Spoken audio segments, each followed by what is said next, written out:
oui mais li ma bëgg a laaj OFNAC ak lan. ak lélé nu mu tuddati waay IGE. IGE. bu gën a fort. IGE. IGE lu mu wax. lu IGE wax ci rapport Mame Mbaye Niang. bu ñu sukkandikoo ci Mame Mbaye Niang. non IGE lan la rapport bi wax liir nga ko. lii rapport IGE par rapport ak Mame Mbaye Niang. oui waaw liir naa ko. lu mu wax. nee na Mame Mbaye Niang setal nañ ko de. nee nga IGE moo gën a fort OFNAC. waaw te IGE kii moo ko war a déclaré. man ak yow bu ñu amee problème ñu yóbbu ñu police. oui. police ak tribunal de Dakar bu gën a fort. tribunal de Dakar. tribunal de Dakar ne man defuma. police ne def na. te tribunal mooy point final bi. duñ jàpp li tribunal wax. c'est simplement une question.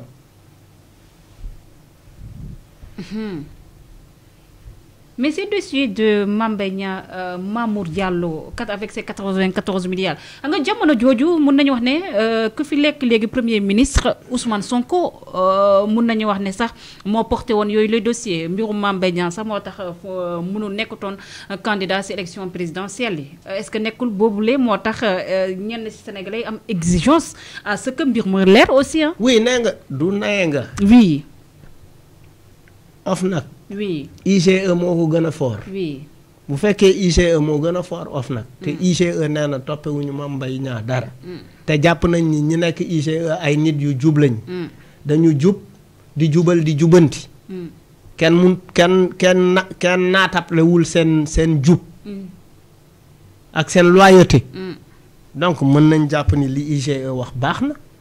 pourquoi revenir en arrière. Pourquoi revenir en arrière. bu fekkee li IGE wax baax na xam nga. rapport yooyu mënuñu ko publier te état yëgu ko.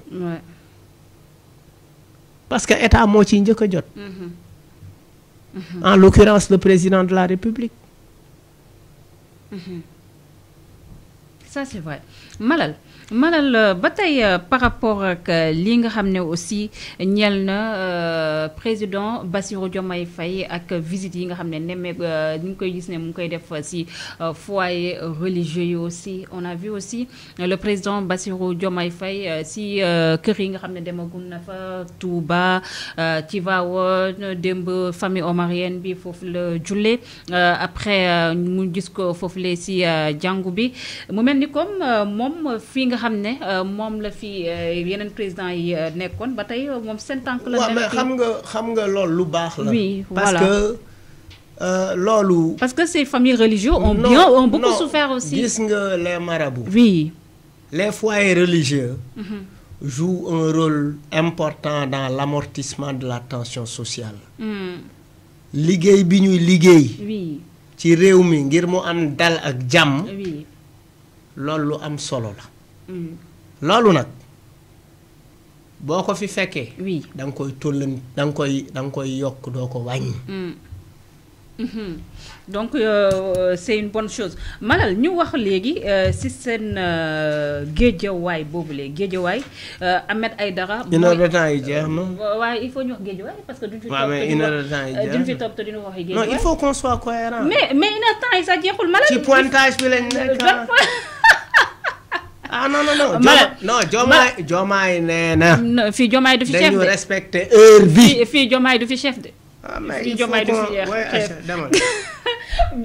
mais mairie de Guédiawaye rapport bi nga xam ne Paquet Sène fësal na ko mairie de Guédiawaye moo jël 19e ça veut dire dernière leen ko classé si li nga xam ne moo nekk wàllum gestion léegi ñi nga xam ne moo ñoo duppee seen bopp mouvement des citoyens jubbanti Guédiawaye ñoom nag dañoo jàpp ne kii di maire bu Guédiawaye bi defu fa dara non seulement si wàllum sax kër bi nga xam ne terre bu toll 150 millions nga xam ne moom la jàpp ne moom lañ fa def R+1 la ñoom ñu ngi sàkku à ce que xaalis boobu lee mu leer par rapport ak Ahmed Aïdara ak gestion mairie de Guédiawaye bi ba mu fa nekkee ba tey dafa mel ni espoir bi nga xam ne Ahmed Aïdara suscité woon na ko boo même sax boo fa demee da ngay gis ne la population dafay mel ni dañoo xaw a réccu pourquoi ñu teg ko ci bopp mairie bi. oui mais xam nga loolu lu ko indi. lan moo ko indi. mooy dañ naan il faut savoir bien lire.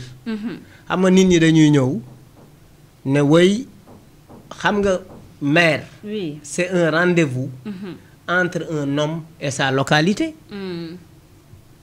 C'est pas un rendez-vous entre une liste et une localité. Ok. Les gens ont voté une liste, ils n'ont pas voté Ahmed Aïdara. kon da nga jàpp ne Yewwi Askan Wi. Yewwi Askan Wi a porté Ahmed au pouvoir. Ahmed a été très engagé dans Yewwi Askan Wi. Ok. Il a été désigné comme un profil. Moom moo tax, est-ce qu'on désigne les gens sur la base de leur popularité ou on les désigne sur la base de leurs compétences et de leur capacité managériale? C'est vrai. C'est-à-dire, bu ñu nee jumaa jii nii dafa soxla imam ñu ne en tout cas kii moo fi gën a siw Malal moo fi gën a siw te mën na tari saaru kaamil bi yëpp. À côté am na kenn ku mën a tari saaru kaamil bi yëpp mais siwul. mën na tari saaru kaamil bi yëpp mais siwul. mais Malal siw na te mën na tari saaru kaamil bi yëpp te Malal it mais siw na mën na taru saaru kaamil bi yëpp mais day njaaloo day tux yamba day naan sàngara. mais sur la base de siw bi Malal siw ñu fal Malal. Ça c'est un problème. siw bi nëbb ni Malal day tux nëbb ni Malal day naan nëbb ni Malal day njaaloo. ñu fal Malal sur la base de de son influence populaire. boo ko dénkee jàkka ji. dafa am ay critères nag yu ñuy fale imam mooy imam war nañu xool ndax imam bi mës naa njaaloo wala njaaloowul.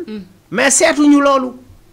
yow 19e bii ngeen jël te bettu la. non en fait je veux dire en fait c'est peut-être que Ahmed n'est pas un bon manager. N'a pas le profil. Et puis après il y a eu un contexte qui ne lui a pas été favorable aussi. Mais le contexte politique dans lequel on était, parce que aussi, l'État du Sénégal l'a beaucoup fatigué. C'est vrai. L'État du Sénégal aussi l'a beaucoup fatigué, il faut le dire. Mais le reste, quand un leader, c'est celui aussi qui doit, quand on arrive à la tête d'une institution, on doit savoir que finalement, on n'est plus dans la contestation, on doit être dans la construction. Mais quand on veut perpétuer, après avoir été élu, nos habitudes de l'opposition, d'où sorti? Tout à fait. D'où mon tabac? Tout à fait. Et je prendrai la mairie de Guédiawaye aux prochaines élections. Ah oui, candidat à la mairie de Guédiawaye. Wa Guédiawaye waaj leen. Da nga postuler ni. Maa ngi nii di ñëw. Man rek maa mën a régler affaire bi. Ah oui? Ah, mënuma ko. Ah, mën nga ko. Déjà c'est jàng naa. sa ji hip hop. Non, mën nga ko. Moi je sais. Jàng naa. Oui.